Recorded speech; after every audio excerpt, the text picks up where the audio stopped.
So Jesus came as the Christ, the Messiah, the one anointed by God to be the rightful ruler of Israel.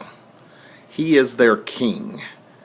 And he is bringing to realization all of Israel's hopes and dreams, everything they've lived for all this time, all the trials, all the difficulties, all the hardships, all the things that they've borne as a nation throughout the years, this wrestling with God that they have done, are all being brought to fruition in the life of Jesus. And Jesus makes the announcement, hey, the kingdom's imminent. It's time to rethink how we see and understand the world. And with that, he launches his kingdom project, which is really the project that God has been working on for generations and generations, really ever since Adam and Eve's rebellion against him and his kingdom and his right to rule his own creation. God doesn't do this because he's got some kind of inferiority complex that he's got to satisfy or something like that. He's doing this because he cares about people. He cares about his world. All of that matters to him. His creation was not a mistake. It wasn't one-off, trouble and something that's leading someplace else entirely. It's leading to a real-world solution to real-world problems. And that's what happens in the nation of Israel. And that's what Jesus intends to bring. And that's what we've got to hang on to. So what I wanted to say is Jesus was launching the kingdom of God. The kingdom of God was the realization of everything Israel had ever hoped for.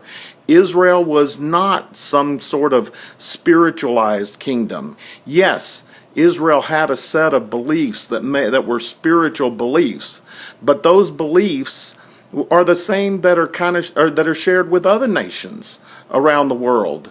They substitute other gods and other stories and how to solve what the world's done, but every nation is built on a belief, on a set of values and beliefs that people can adhere to and come together around.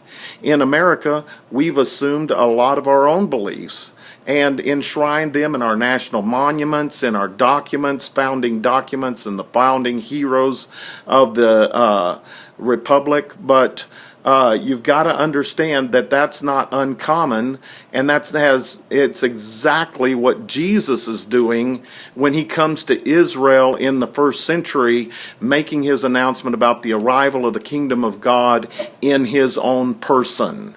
So we've got to understand that Jesus wasn't building some kind of otherworldly, spiritualized, marginalized kingdom. He intended to bring a full-blown kingdom into the world, a kingdom that would not be like all the kingdoms of this world. Not because it didn't try to address the problems that this world is facing, but because it's going to address them along completely different lines than human beings have attempted before. And that is the first installment on Jesus, the King of Israel, the true King of Israel and rightful ruler of the world. And I hope you'll join me for more about this, because how he goes about doing this is every bit as fascinating as the fact that he did it.